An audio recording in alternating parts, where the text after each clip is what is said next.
there is no functioning government, umukay na lang sa asin.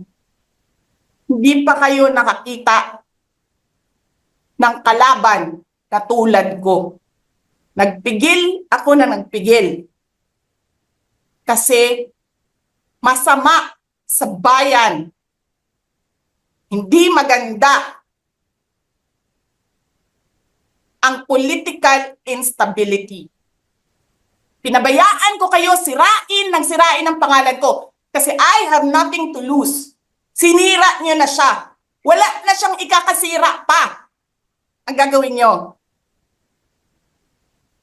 Hindi ko alam paano nakakatulog ang Chief of Staff ng Armed Forces of the Philippines. Gabi-gabi, mahimbing ang tulog mo. Ganito ang bayan natin.